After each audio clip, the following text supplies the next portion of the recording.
You gotta love outrage-fueled censorship. A few people getting something only they have a problem with removed for everybody. Recently, I've been noticing a disturbing trend whenever someone claims cultural appropriation, or in rational words, cultural appreciation. I love other cultures. They are awesome. Their food tastes good. They have fun customs, and you can better relate to them the more you know of their unique perspective. You don't put them in a box and put me in a box and tell us to stay within the lines we were born into. I've been told I'm a racist and culturally appropriating a couple times for eating a taco and baked raviolis because I'm not Hispanic or Italian. I explain, I actually am, despite the stupidity and real racism of saying ravioli is for Italians, and they should not enjoy non-Italian food.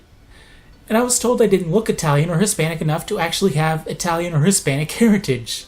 I was done treating them rationally after that simplification to a preschool book telling me milk is for cats and dogs eat bones.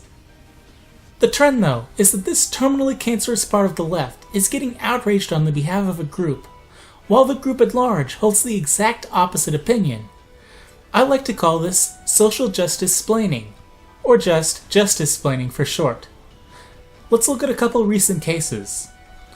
A while ago, an anime called Ghost in the Shell was adapted into a movie for American audience and cast an American actress as the lead. In America, social justice warriors claimed whitewashing en masse. When it comes to Japan and those of Japanese descent, opinion was quite mixed. Some thought it would have fit better, but wasn't really a big deal. Many had no opinion at all, and many also viewed it very positively. Yet the social justice train kept rolling the outrage on behalf of the Japanese as if they were more polarized and unanimous. Ultimately, the movie was received best by the Japanese, with strong reviews and ticket sales. However, to be fair though, adapting an anime works well with American or Japanese actors, considering the style originated from a Japanese animator who enjoyed and was heavily influenced by Disney's duck characters, particularly Scrooge, leading to a style that blends the features of Japanese and Westerners into an ambiguous style. So the most ideal actor might be a mixed actor, and perhaps this isn't the most clear-cut example, since personal bias can affect how European or Japanese you perceive characters. So let's talk about something even more recent, Mario Odyssey. Almost no time passed after Nintendo showed off the wearable sombrero and poncho, and a social justice warrior on Twitter was calling cultural appropriation and racism against Mexicans.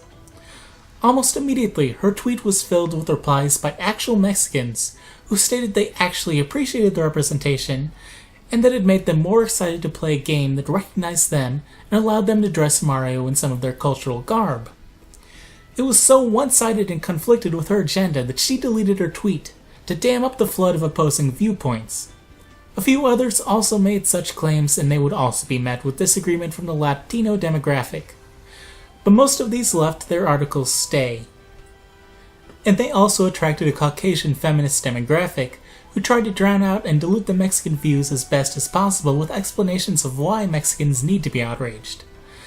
But in general, this became a low-priority issue for them, and they backed off of that losing battle to focus more on a coordinated fight whenever a battleground appeared. Nevertheless, Nintendo has still decided to remove Sombrero and Poncho Mario from the America's cover art. Japan's is the same as always, but now there's question of if this is just a change to the art, or if the actual game has also removed the clothes. Some suggest the former based on the fact another level and outfit is shown, but Nintendo has a history of removing content, and not just removing it from marketing. So we really don't know yet. What we do know is the Mexicans and other Latinos are getting uneasy at the possibility they may have lost that bit of representation they were so excited for. There's a difference between paying respects to another culture and exploiting or making fun of it. There was once a Toy Story tie-in that was going to have Bandito enemies that might be more of a situation of cultural appropriation. Mario just isn't one. The Mexicans have maintained a steady and positive buzz between the events that create a spike of discussion, so they haven't been unrepresented or without a voice. They have spoken quite unanimously and been told they are wrong, and the feminists will speak for and over their voices. This breed of feminists often invokes the term mansplaining to try to silence and illegitimize a man based on him being the inferior sex, whenever he disagrees with their agenda. They frame mansplaining as if they are being interrupted, patronized, victimized, and talked over by men.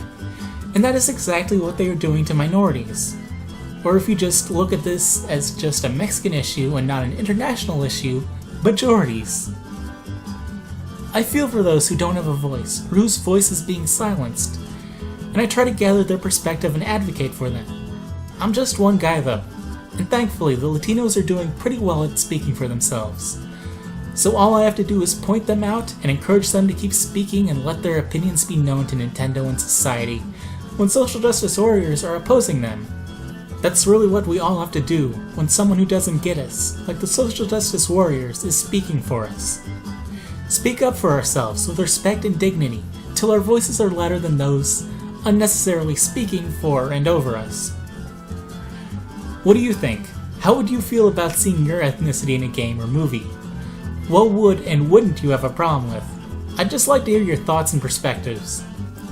If you liked or agreed with this video, then consider sharing it with others you think would like it. Or with social justice warriors you think it'll piss off so you can watch them get angry and dox me and try to murder me and my loved ones again.